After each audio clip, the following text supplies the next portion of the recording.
is ancient Greece? If I say ancient Greece, what am I talking about? Do you know where Greece is? Where is Greece? In what? In Port Elizabeth.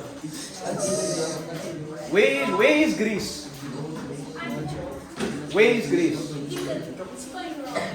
Greece is in Spain. No. Egypt. Who, okay, just by show of hands, who knows where Greece is? Who knows where Greece is? Do you know the name, the country Greece? You know this?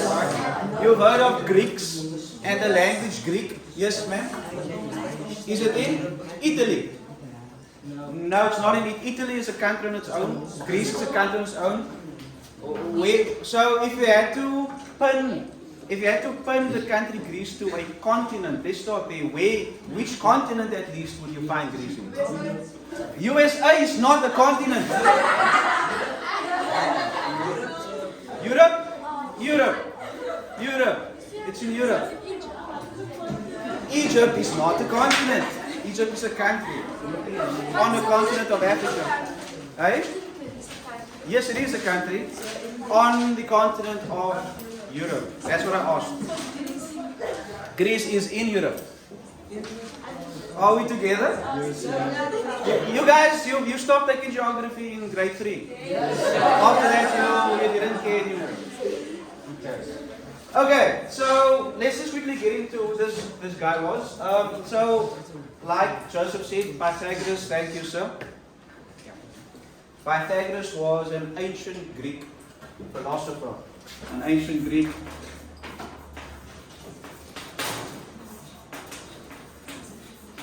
Let's call him what he was known for. He, of course, was a mathematician. Okay. Now, when you'll find if you're interested or if you are into history, when they speak of ancient Greek dudes, this is long before. If you look on the timeline, the birth of Christ, BC. If you talk about BC, recently they don't call it BC anymore; they call it BCE. So they talk about the Common Era, before the Common Era, and they talk about after the Common Era. You know your timelines, right? It used to be called BC and AD. Now seriously, you guys, don't tell geography. Is it AC, sir? ACE. Yeah, no, it's after Christ it's not after Christ, not AC, it's AD. But anyway, you guys were taught something else that it's not used anymore. So it's BCE, before the Common Era, and I'm not sure what they call the after, if it's after the Common Era or post the Common Era, but anyway, you're not familiar with these terms. You're not familiar with, if I talk about BCE, I talk about a time before the Common Era. The Common Era sort of starts at 0 years. We are now in 2023 from 0. Yes, if you think about it in terms of a number line. So we are here now, and let's say the year 0, 0. So anything that's BCE, so the Common Era started here. BCE would then be everything from this year all the way into the future. Everything before that time would be known as BCE, before the Common Era. So this is the Common Era. In fact, now I remember, we just call it CE. So we are now in 2023 CE. This dude was alive around the time, I'll say around because they're not always sure. So this is 570 years before the birth of Christ, if you think of it in that terms, or before the Common Era, if you are not Christian and you don't think of it in those terms. Are we together? So the reason why they changed from BC and AD is because it was not representative of everybody's beliefs. So they thought, listen, we can't just say after Christ or AD and before Christ because not everybody believes in Christ, so we can't call it that anymore. So they came up with this. Yeah? So that's just a little history lesson, yes? Is there like is there when they started recording the years? Not really. They have done some recording before that. Remember, ancient Egypt was about 3,000 years to 4,000 years BCE, so that is this way. Okay, so very long ago. We are now 2023 years into the CE, the Common Era. This guy, Pythagoras, was alive around this time. We say around because when it comes to ancient Greek philosophers, the scientists are not always sure because there's no recorded history, like you ask now, of the detail of their life. So they don't know a lot about the guy and his life. Like if you had to look up your historical figures that you talk about now, Nelson Mandela or Martin Luther King or any of the guys that lived in this time, there's lots of information about them because it was recorded. This time we don't have a lot of access because a lot of the records were burnt, destroyed, or it was never recorded. Are we still together? Yes. So weird math lesson, right? We're doing history now. Okay? So anyway, he lived around this time. He lived on an island called Samos, which is in Greece. Remember, Greek islands are abundant. The country of Greece is made up of a lot of islands, and he lived on the island of Samos. Okay? And he had a good education because his family was pretty well off. So they could afford to send him to UCT. I'm kidding, UCT wasn't around that time. But they could afford to send him off to good schools, so he was wealthy. His parents were wealthy. Okay, and he is most famously known for the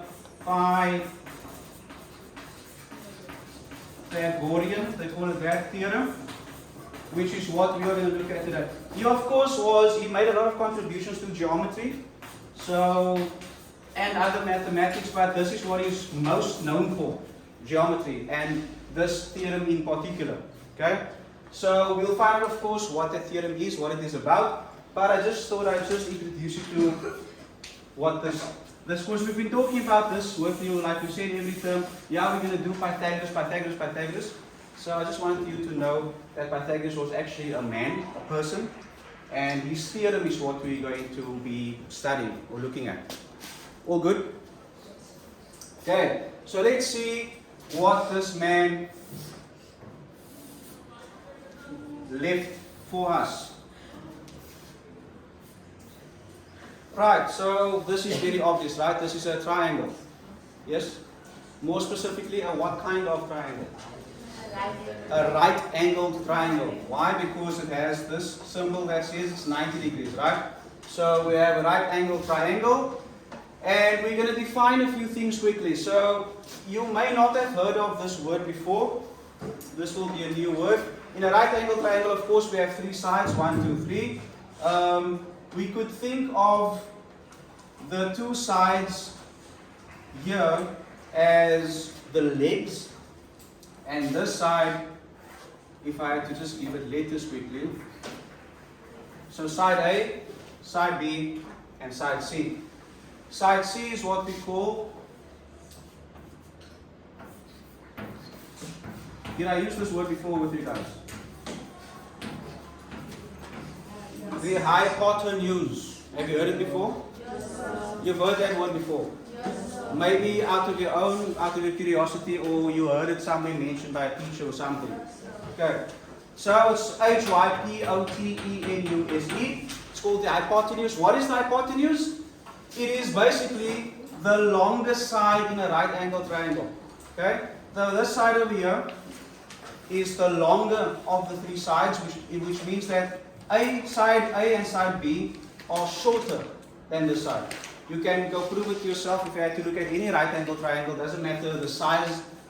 The longest side will of course be the longest side because it will always be longer than the other two. And it is also opposite the larger angle. If you look at the three angles in a right angle triangle, would you agree with me if I said that the 90-degree angle out of the three is the bigger one? Yes? Even if I don't know what these two sizes are, I know it is not 90. Yes? Therefore, the 91 is bigger than them because they are both what kind of angles? They are both acute. And we know that acute angles are less than 90. And if this is 90, it means that these guys cannot be equal or larger to this one. So this is the bigger angle out of the three. Are we still together?